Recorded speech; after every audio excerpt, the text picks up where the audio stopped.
And just, taking us through R. Ashwin's fantastic career, Shishir Hattangadi, former cricketer, is also joining us on the broadcast. A very good morning. We have just got this news about R. Ashwin finally drawing curtains on his career and he's finally making that big announcement, that big decision in his life. Your thoughts about this news? I'm a bit surprised for the simple reason that, there's still 2 test matches to go and I'm not very sure whether he intends to continue playing or if he's selected for the next 2, the next 2 test matches. But what is commendable about this journey of Ravichandran Ashwin is he came in, he's had 106 test matches under his belt. I'd rate him as a genuine all-rounder with 6 test hundreds and, of course, over 535, maybe 537 test wickets. Makes him one of India's most successful all-rounders. The numbers suggest that, he could bat, he could bowl, and he was India's, most potent spinner in this decade. So, what a fantastic career he's had. Obviously, he's not getting younger. He's 38. So, I guess he must have taken a call on the future, in the middle of this test match. And, we wish him well for the future. Has it happened before, Shishir? If I'm not mistaken, and I don't, by my own confession, follow cricket that thoroughly, but hasn't it happened before? Dhoni did it. He announced his retirement in the middle of a series. So why do you say that this came as a bit of a surprise to you?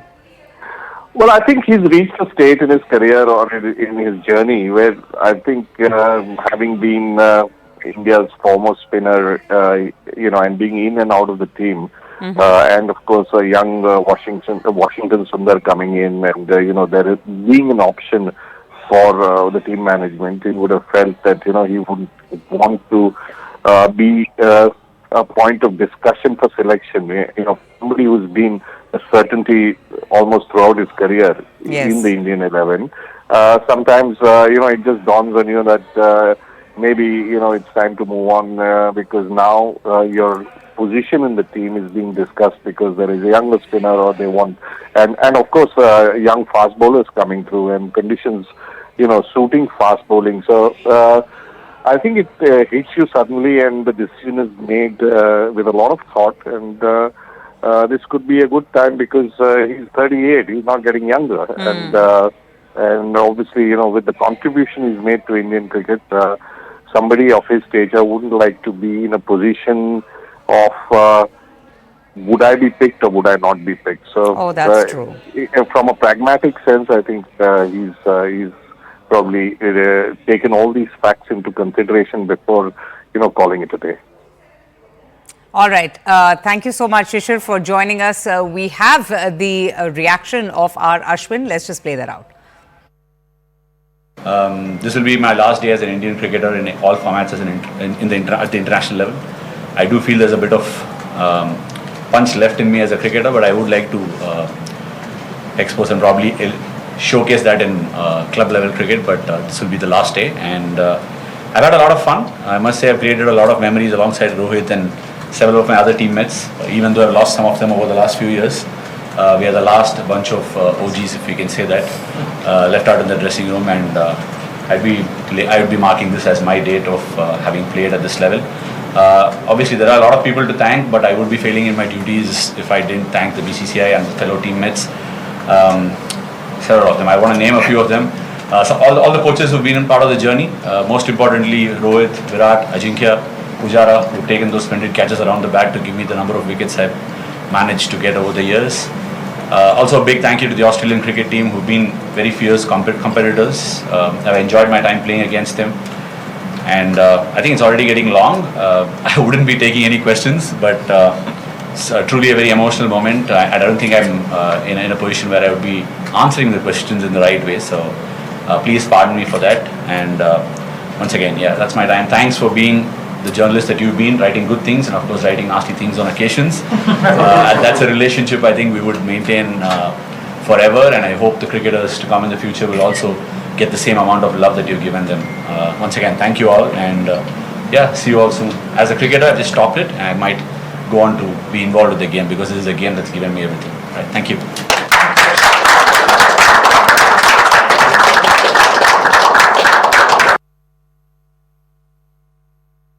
All right, so that was R. Ashwin, and he was thanking all his coaches. Interestingly, he even thanked the Australian cricket team, saying what a fantastic competitive match they've always put up to the Indian players. He looks forward to enjoying his life. He, in fact, said he looks forward to playing some club-level cricket. He also has said that he really has enjoyed his entire career. As he said, and understandably, it is an extremely emotional moment for him, and therefore he did not really speak much. He thanked all the reporters there. He had a bit of humor thanking them for all the good and the bad things that they have written over the years about his performance, about his playing, about his techniques.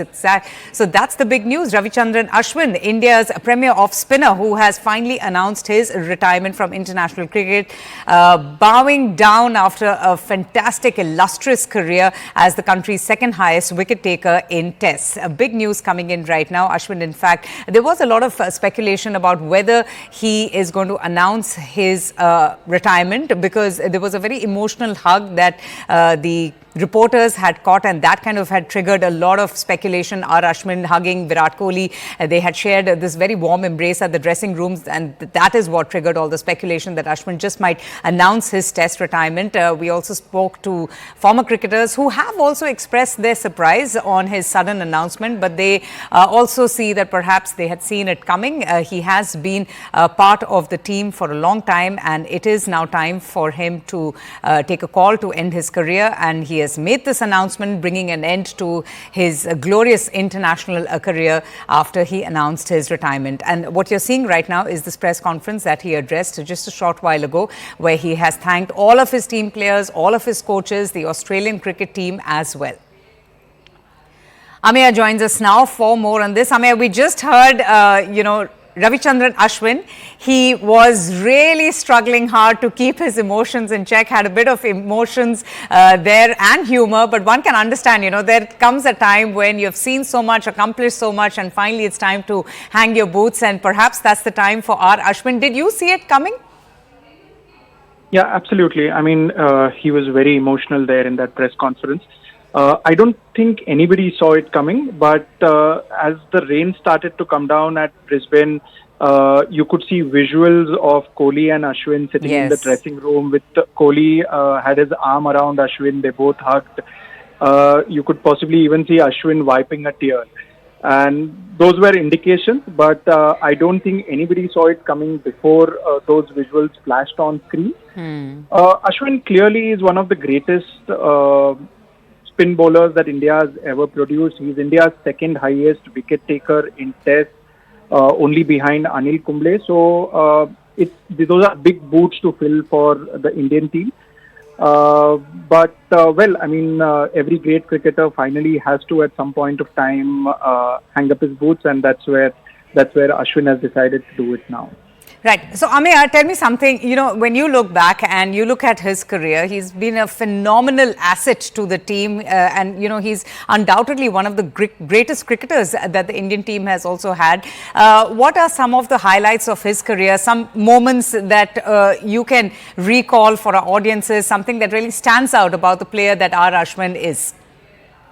Ashwin, he was a great learner of the game. I mean, Ashwin, whenever you saw him play, you could make out that he was always trying something new. There was a bad patch which he went through in the earlier part of his career. He bounced back on Indian pitches. Whenever India played at home, over the last more than a decade, you could never imagine an Indian playing 11 without Ashwin. And it was not just his utility with the ball, but also as a batsman. You had a steady number 7. Ashwin has scored Test centuries. So, that's a big asset. A person who scored 3,000 odd runs, 6 Test centuries, 14 50s.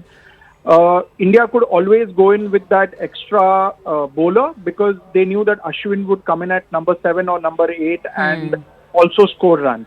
I think the highlights of his career have been the last couple of series that he played in Australia, where you could see that he could trap, say, players of the caliber of Steve Smith, Marnus Labuschagne with a plan.